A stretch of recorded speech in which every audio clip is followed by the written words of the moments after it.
everybody, and welcome to episode 13 of May Google Be With You. Today, we're going to go 3D in some storytelling with Google's amazing app called Toontastic. Now, today, here with me is the one and only Ben Prather, who has actually used this for some amazing school projects last year with his grade 3 students, and he has brought some really awesome goodies to be able to share with you today. How you doing, Ben? Hi, I'm really excited to be here today, Trish. Toontastic is a fantastic, creative storytelling resource, and I can't wait to share some of the things that I've done, and I can't wait to hear about some of the things that maybe some of our users do with it as well. So without further ado, let's get going.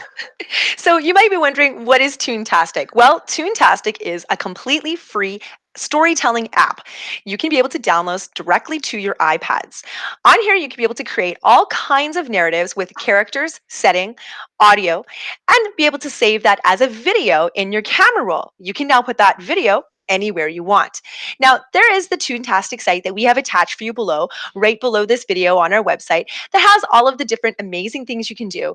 And what I love is they give you some tips from the team. As well, they can give you a whole bunch of ideas of things you can make, such as historical films, mysteries, social lessons, cooking shows. I love the silent film option, school reports. There's just so many things, but it's all built in this completely easy to use, intuitive app. And we're going to show you a little bit about what this app looks like. Hey, Ben?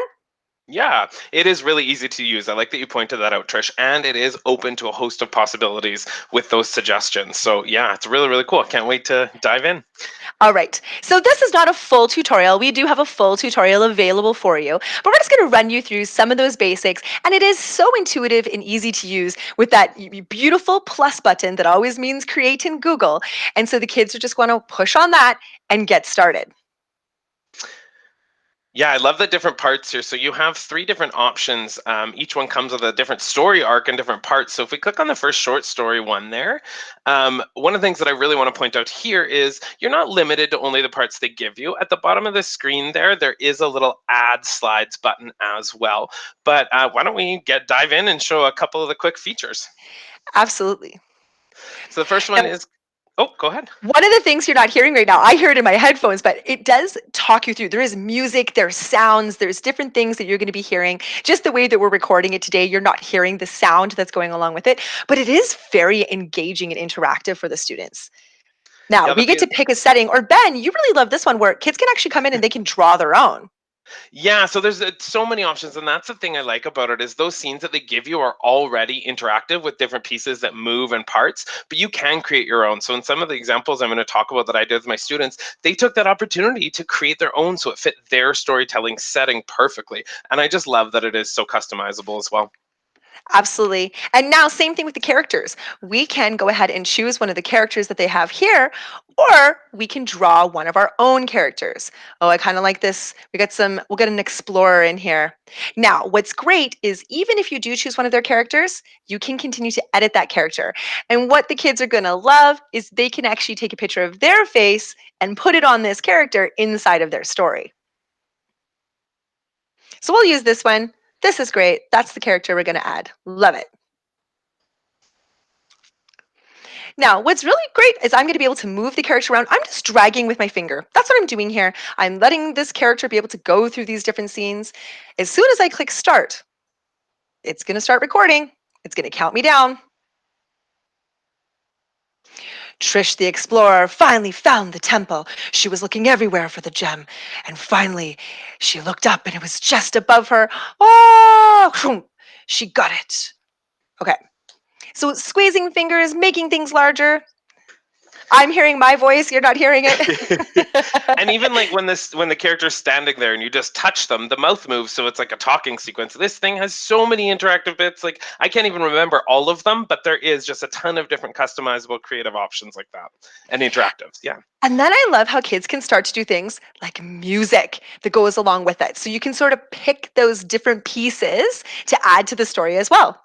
And what a great way to talk about setting, because it's not only what you see, and too often we go with that. So you can talk about setting a mood both with what you have in the scene as well as the music would be a huge part of that as well. And it's nice because you can also have multiple characters within your scenes. So you can have characters being able to talk to each other and interact and have all those different pieces. Now, for the sake of this, I'm going to go ahead and say finish. But what I love is they can give it a title. We'll just give it a story. Director is me. But all of these now, they don't have to stay in the app. Your kids can export these. They can say it saves to their camera roll. We can hand this directly into the Google Classroom. And it's just so fantastic. I really find uploading to Google Classroom from iPad using videos and photos is really, really user friendly. So I do like that option. It was really easy for my students to upload it to their assignment in Google Classroom just through the app. Absolutely. Now, you've given us even more goodies today. I'm going to shrink down my iPad here and just get it off the screen. But you've actually got some samples for us here, just of some things that your students have made. And you've made us an entire playground where we can come and be able to try some of these awesome features. Yeah, just a few little links to see how you could get one of those ideas from the Toontastic website and maybe run with it. So mine was simply we were doing fractured fairy tales. So if you look at the little cutlass there, he's kind of pinned to a script. It can be as simple as having your students, or not as simple, sorry, as in depth as having your students fully write a script where they're planning it out. And whether this is remote learning and they're planning it via Teams, they're individually writing a script themselves. There's many different options, but it can be as involved or as kind of light as you want it to be. So I've kind of given you some of the resources that I use. So this is a script that was created by some of my students. It was really, really awesome to see. If we pop back over to the playground, that video is actually there as well in the TV. You can actually watch the video of the script that they made after. If Yeah. we click on, yeah, the I TV think I have script. the jellyfish one even loaded up here. There's another one. Again, you'll Yep, be there able we to go. hear some of the sound.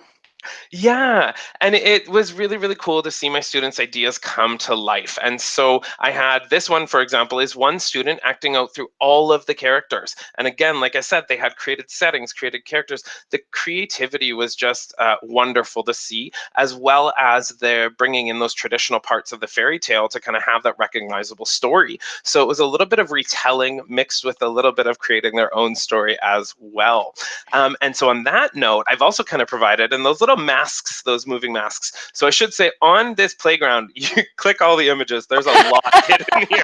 Sorry Lots of about things that. to play with. But there it links to a fantastic site that was given to me by a very good friend who is a language arts expert, and she recommended this one. And I have to say, it has, there's got to be at least 50 plus different readers, theater script there from different ones like Billy Goat's Gruff. And in the brackets, it actually tells you how many characters are in the Reader's Theater. So if you wanted to do something like Reader's Theater, Fractured Fairy Tales, this would be a great resource that you could pull from. But my point here is just to kind of show how we could set this up. Look at all those amazing ideas that they provided us with, and then we find a couple resources to help us scaffold, and our kids end up with an amazing creative project. So I hope you enjoy some of the things that I've shared as well.